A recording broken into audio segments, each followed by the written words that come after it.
अस्सलामुअलैकुम वरहमतुल्लाहि वबरकातुहू। उम्मीद है कि आप सब बख़ैर होंगे।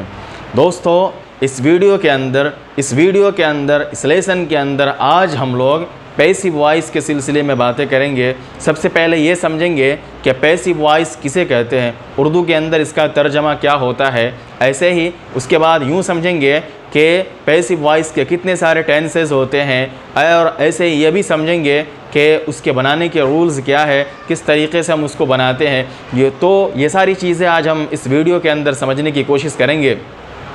इससे पहले मैं आपको ये बताता चलूँ कि इससे पहले मैंने आपको टेंसेस में एक्टिव वॉइस पढ़ाया है, उसको सरसरी तौर पर फिर से मैं समझाने की कोशिश कर रहा हूँ। तो आपको मैं पहले ये बता दूँ कि कुल टेंस जो होते हैं वो 20 होते हैं। कुल टेंसेस जो होते हैं वो 20 होते हैं। 12 उसमें से एक्टिव वॉइस होते हैं, 12 उसमें से एक्टिव वॉइस होते हैं, और 8 उसमें से पैसिव वॉइस होते हैं। 8 उसमें से पैसिव वॉइस होते हैं। दोनों मिला करके 12 और 8 को जब मिलाते हैं तो 20 हो जाते हैं मुकम्मल। इसी तरीके से उर्दू के अंदर एक्टिव वॉइस को क्या नाम देते हैं, तो आपको ये बताता चलूँ कि उर्दू के अंदर एक्टिव वॉइस को फ़ेल मारूफ़ का नाम दिया जाता है। उर्दू के अंदर एक्टिव वॉइस को फ़ेल मारूफ़ का नाम दिया जाता है। और उर्दू के अंदर पैसिव वॉइस को फ़ेल मजहूल का नाम दिया जाता है। उर्दू के अंदर पैसिव वॉइस को फ़ेल मजहूल कहा जाता है। फ़ेल मारूफ़ किसको कहते हैं, फ़ेल मजहूल किसको कहते हैं, तो इसको समझ लेते हैं। यानी ऐसा जुमला जिससे ये बात मालूम हो, जिससे ये बात समझ में आए कि उसके अंदर सब्जेक्ट यानी फ़ाइल को तरजीह दी गई है। ऐसा जुमला जिससे ये बात मालूम हो कि उसके अंदर सब्जेक्ट यानी फ़ाइल जो है वो सब्जेक्ट का रोल अदा कर रहा है, तो उसको फ़ेल मारूफ़ यानी एक्टिव वॉइस कहते हैं। और ऐसे ही ऐसा जुमला जिसके अंदर ये बात मालूम हो कि ऑब्जेक्ट यानी मफ़ऊल, या यूँ कह लीजिए कि फ़ेल की निस्बत मफ़ऊल की तरफ, यानी वर्ब की निस्बत मफ़ऊल की तरफ यानी ऑब्जेक्ट की तरफ की गई हो, तो उसको कहते हैं पैसिव वॉइस यानी फ़ेल मजहूल। ये तो रहा, उसकी तारीफ़ रही और उसका मतलब हुआ। ऐसे ही कहते हैं कि एक्टिव से पैसिव बनाने का कायदा क्या है, तो इसका सिंपल सा कायदा है। वो कायदा ये है कि क्या करते हैं, सब्जेक्ट की जगह पे ऑब्जेक्ट को रख देते हैं, यानी कि फ़ाइल की जगह पे मफ़ऊल को रख देते हैं, और उस ऑब्जेक्ट यानी मफ़ऊल से पहले बाई का इस्तेमाल कर लेते हैं। याद रखिए, इसके बनाने का कायदा होता है सब्जेक्ट की जगह पे ऑब्जेक्ट यानी कि मफ़ऊल को रख देते हैं, उसके बाद में ऑब्जेक्ट यानी कि मफ़ऊल से पहले बाई का इस्तेमाल कर लेते हैं।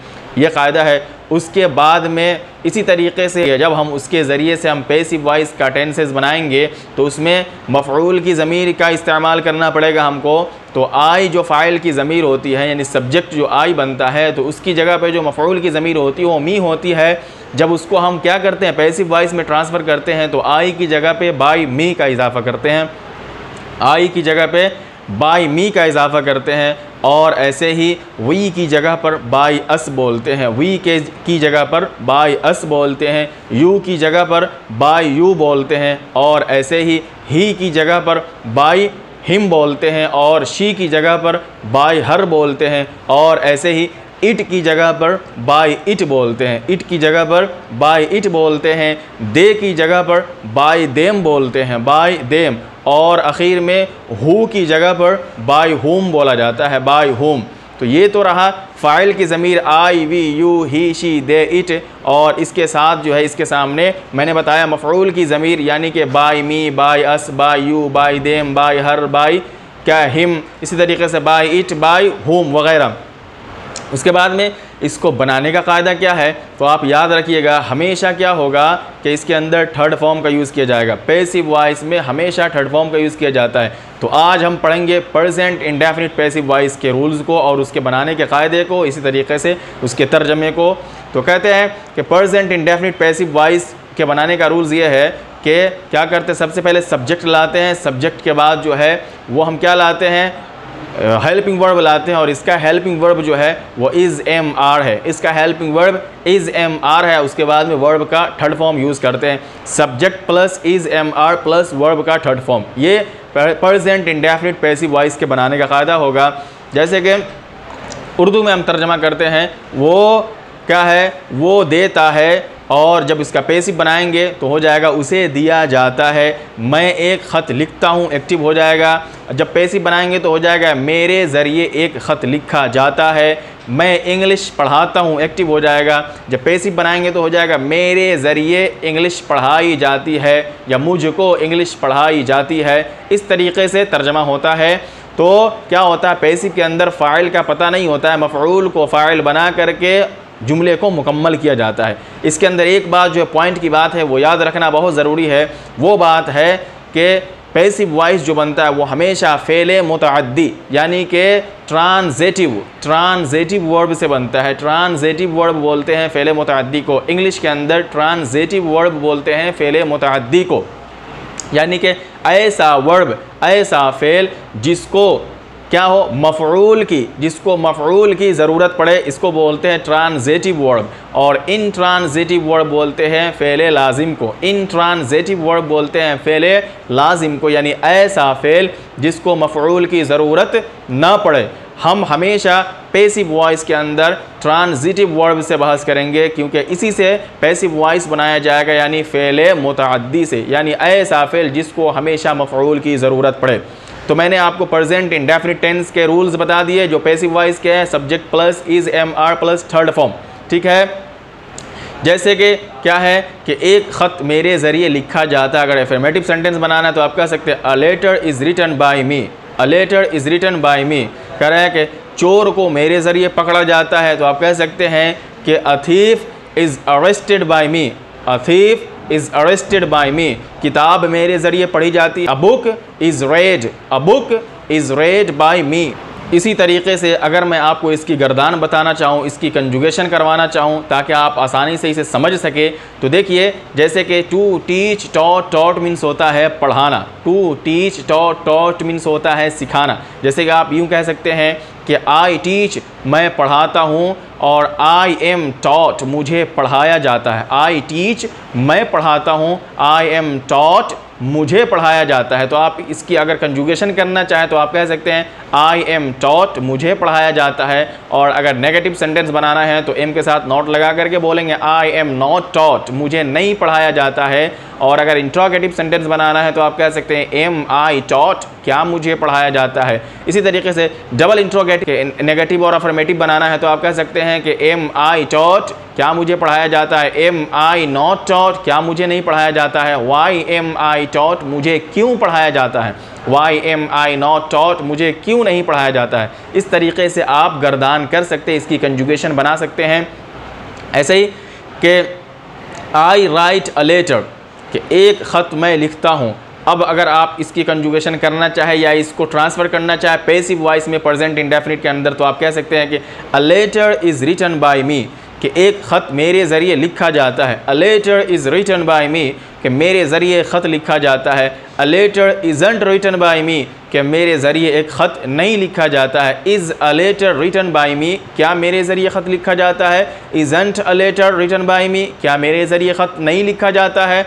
Y is a letter written by me, मेरे ज़रिए क्यों ख़त लिखा जाता है। How is a letter written by me, मेरे ज़रिए कैसे ख़त लिखा जाता है। How isn't a letter written by me, मेरे ज़रिए कैसे ख़त नहीं लिखा जाता है। Why isn't a letter written by me, मेरे ज़रिए क्यों ख़त नहीं लिखा जाता है। इस तरीके से आप कह सकते हैं। ऐसे ही आप कह सकते हैं जैसे कि I collect the form, I collect the form, मैं क्या करता हूँ, फॉर्म को जमा करता हूँ। A form is collected by you, a form is collected by you, कि तुम्हारे ज़रिए फॉर्म जमा किया जाता है। A letter isn't collected by you, कि तुम्हारे ज़रिए फॉर्म जमा नहीं किया जाता है। इज़ अ लेटर या is a form collected by you, क्या तुम्हारे ज़रिए फॉर्म जमा किया जाता है। Isn't a form collected by you, क्या तुम्हारे ज़रिए फॉर्म जमा नहीं किया जाता है। Why is a letter collected by you, कि तुम्हारे ज़रिए why is a letter collected by you, why is a form collected by you, कि तुम्हारे ज़रिए ख़त या तुम्हारे ज़रिए लेटर क्यों जमा किया जाता है। और ऐसे अगर इसका नेगेटिव बनाना है तो आप कह सकते हैं कि why isn't a letter, why isn't a form collected by you, कि तुम्हारे ज़रिए एक ख़त या तुम्हारे ज़रिए एक फॉर्म क्यों नहीं जमा किया जाता है? How is a letter collected by you, how isn't a letter collected by you, how is a form collected by you, how isn't a form collected by you. इस तरीके से आप बना सकते हैं। इसी तरीके से आप यू से बना सकते हैं कि ये यू आर टॉट, तुम्हें पढ़ाया जाता है, बाय मी मेरे ज़रिए, बाय देम उन सब के ज़रिए, बाय हर उस औरत के ज़रिए, बाय हिम उस मर्द के ज़रिए, बाय मी मेरे ज़रिए। ठीक है, इस तरीके से बाय हुम उन सबों के ज़रिए, इस तरीके से आप तर्जमा कर सकते हैं। तो सभी से मैं एक गर्दान करके बता देता हूँ, एक कंजुगेशन करके बता देता हूँ ताकि आपको आसानी होगी। सबसे पहले आई से करते हैं। I am taught, I am not taught, am I taught, am I not taught, why am I taught, why am I not taught, मुझे क्यों नहीं पढ़ाया जाता है। इसी तरीके से वी से करते हैं। वी आर टॉट, मुझे पढ़ाया जाता है। We are untaught, are we taught, aren't we taught, why are we taught, why aren't we taught. इसी तरीके से यू से कर सकते हैं। You are taught, you are untaught, are you taught, aren't you taught, why are you taught, why aren't we taught. इसी तरीके से आप दे से कर सकते हैं कि दे आर टॉट, उसे पढ़ाया जाता है, बाय मी मेरे ज़रिए, बाय यू तुम्हारे ज़रिए, बाय अस हम सब के ज़रिए, बाय देम उन सबों के ज़रिए, बाय हुम उन लोगों के ज़रिए। समझ में आया? तो you are taught, they are taught, they are untaught, are they taught, aren't they taught, why are they taught, why aren't they taught. इसी तरीके से एक ही से कर लेते हैं। He is taught, he is untaught, is he taught, isn't he taught, why is he taught, why isn't he taught. इसी तरीके से एक जो है सिंगुलर नंबर से कर लेते हैं कि Ali is taught, Ali isn't taught, is Ali taught, isn't Ali taught, why is Ali taught, why isn't Ali taught. ये कंजुगेशन है जो मैंने अभी आपको करके समझाया। इसके अंदर अफर्मेटिव सेंटेंस भी है, नेगेटिव भी है, इंट्रोगेटिव भी है। इसी तरीके से इंट्रोगेटिव, अफर्मेटिव, इंट्रोगेटिव, नेगेटिव, और WH फैमिली के साथ शुरू होने वाले इंट्रोगेटिव अफर्मेटिव भी है, और WH के साथ शुरू होने वाले इंट्रोगेटिव नेगेटिव सेंटेंस भी है। सभी तरीके से मैंने आपको गर्दान करके और सेंटेंसेस बना करके समझा दिया।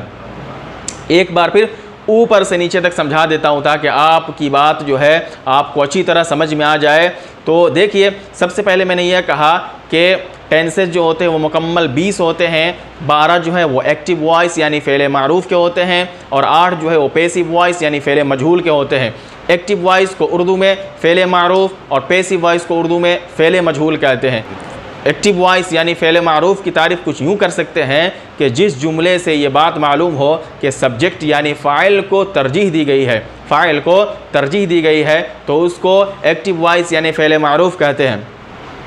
और जिस जुमले से ये बात मालूम हो कि मफ़ऊल यानी ऑब्जेक्ट की निस्बत वर्ब यानी फ़ेल की तरफ की गई है, तो उसको पैसिव वॉइस कहते हैं। इसके बनाने का क़ायदा कुछ बहुत सिंपल सा है। वो ये है कि क्या करते हैं कि सब्जेक्ट की जगह पर ऑब्जेक्ट यानी फ़ाइल की जगह पर मफ़ऊल को रख देते हैं, और मफ़ऊल यानी ऑब्जेक्ट से पहले बाई लगा देते हैं। ठीक है, ये रहा। उसके बाद में मैंने ये कहा कि पैसिव वॉइस जो प्रेजेंट इंडेफिनिट टेंस है, इसके बनाने का क़ायदा ये है कि सबसे पहले प्रेजेंट में क्या करते हैं, इंडेफिनिट टेंस में सब्जेक्ट यानी I, we, you, they, he, she, it को लाते हैं। उसके बाद में इज़, एम, आर को सब्जेक्ट के अकॉर्डिंग लाएंगे। उसके बाद में वर्ब का थर्ड फॉर्म यूज़ करते हैं। पैसिव वॉइस में सब जगह वर्ब का थर्ड फॉर्म यूज़ किया जाता है। उसके बाद में मैंने आपको ये बताया कि आई की जगह पर मफ़ऊली ज़मीर जो है वो बाय मी का इस्तेमाल करते हैं, वी की जगह पर बाय अस का, यू की जगह पर बाय यू का, दे की जगह पर बाय देम का, ही की जगह पर बाय हिम का, शी की जगह पर बाय हर का, इट की जगह पर बाय इट का, और इसी तरीके से दे की जगह पर बाय देम का और हु की जगह पर बाय हुम का इस्तेमाल करते हैं। उसके बाद में मैंने आपको कुछ सेंटेंसेस बना करके बताया, जैसे कि क्या है, आई एम टॉट, मुझे पढ़ाया जाता है। आई टीच, मैं पढ़ाता हूँ। आई टीच इंग्लिश, मैं इंग्लिश पढ़ाता हूँ। And English language is taught by me, कि इंग्लिश ज़बान मेरे ज़रिए पढ़ाई जाती है। ठीक है। आई राइट अ लेटर, मैं एक ख़त लिखता हूँ। A letter is written by me, मेरे ज़रिए ख़त लिखा जाता है। तो ये रहा उसका डिटेल्स और ये रही उसकी तफसील। उम्मीद है कि इस वीडियो को देखने के बाद आपको अच्छी तरीके से एक्टिव से पैसिव और पैसिव से एक्टिव में ट्रांसफ़र करने का तरीका मालूम हो गया होगा। अगर अभी तक आपने नहीं समझा है तो मैं आपसे फिर से रिक्वेस्ट करता हूं कि आप वीडियो को शुरू करें और शुरू से आखिर तक बगौर सुने और मैं अल्लाह ताला की ज़ात से ये उम्मीद करता हूँ कि अगर आप अच्छी तरीके से ढंग से इसे सुनेंगे तो आपको कभी भी एक्टिव से पैसिव और पैसिव से एक्टिव बनाने में, ट्रांसफ़र करने में कभी भी आपको परेशानी नहीं होगी। चलिए अगली वीडियो में अगले लेसन के साथ फिर मुलाकात होगी। जब तक के लिए अल्लाह हाफिज़, दुआओं में याद रखना। अस्सलामु अलैकुम व रहमतुल्लाहि व बरकातुहू।